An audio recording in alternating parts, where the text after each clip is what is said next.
Hello. Cooking എനിക്ക് ഭയങ്കര ഇഷ്ടമുള്ള കാര്യമാണ്. പക്ഷേ രാവിലെ എണീറ്റാൽ ഭയങ്കര മടിയുള്ള കാര്യവും അത് തന്നെയാണ് കേട്ടോ. ഇന്ന് രാവിലെ കാക്കൂന് അവക്കാഡോ ടോസ്റ്റാണ്, ഞങ്ങൾക്ക് ഇതാ ഉപ്പുമാവും പായൊക്കെയാണ്. രാവിലെ ഉണ്ടാക്കാൻ ഭയങ്കര മടിയാണ്, സമയവും ഉണ്ടാവില്ല. അങ്ങനെ ഡ്യൂട്ടിയൊക്കെ കഴിയുന്നതിന് മുന്നേ തന്നെ ഇന്ന് എമീനു നേരത്തെ എണീറ്റിരിക്കണേ. അപ്പോൾ ഓളെ കൂടെ ഇരുന്നിട്ടാണ് കേട്ടോ ഞാൻ ബ്രേക്ക്ഫാസ്റ്റ് കഴിക്കുന്നത്. ഇനി ബാക്കിയുള്ള പണികളൊക്കെ കഴിയുമ്പോഴേക്ക് ലഞ്ചിന് സമയമാവും. അപ്പോഴേക്ക് തട്ടിക്കൂട്ടി എന്തെങ്കിലും ഒരു കറിയും ഉപ്പേരിയൊക്കെ ഉണ്ടാക്കിയിട്ട് ചോറും കഴിക്കും. ഇന്ന് പിന്നെ ഈവനിങ് ഒന്ന് പുറത്ത് പോകാനുണ്ട്. കാക്കൂന് മുസഫയ്ക്ക് എന്തോ ആവശ്യത്തിന് പോവാണ്. ആ കൂട്ടത്തിൽ ഞങ്ങൾക്ക് ചായയും കുടിക്കാമല്ലോ എന്ന് വിചാരിച്ചിട്ട് ഞങ്ങളും കയറി. അങ്ങനെ എന്താ വണ്ടിയിൽ നിന്ന് സെൽഫിയും കാര്യങ്ങളൊക്കെ എടുത്തിട്ട് അങ്ങനെ പോവാണ് കേട്ടോ. അങ്ങനെ മുസഫയിലെ കാര്യങ്ങളൊക്കെ കഴിച്ചിട്ട് ഞങ്ങളിതാ ഇക്കായിസിലേക്കാണ് പോയത് ചായ കുടിക്കാൻ. ആദ്യം തന്നെ ഏത് ചായക്കടയിൽ കയറിയാലും അവിടെ സ്നാക്സ് ആയിട്ട് എന്താണെന്നുള്ളത് നോക്കിയിട്ടാണ് കയറൽ.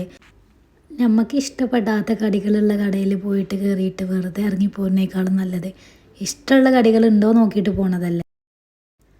അങ്ങനെ ഞങ്ങൾ ഓർഡർ ചെയ്ത കടികളൊക്കെ വന്നിട്ടുണ്ട്. പരിപ്പ് വട ഒഴിച്ച് ബാക്കിയെല്ലാം നല്ല ടേസ്റ്റ് ഉണ്ടായിന് കേട്ടോ. അങ്ങനെ ചായയൊക്കെ കുടിച്ച് റൂമിലേക്ക് പോന്നു. ഈ കാണുന്നത് എൻ്റെ താത്തയാണ് കേട്ടോ. ഓളിപ്പോൾ വിസിറ്റിങ്ങിന് എൻ്റെ അടുത്തേക്ക് വന്നതാണേ. എന്നാൽ ശരി, നാളെ കാണാം. ബായ്.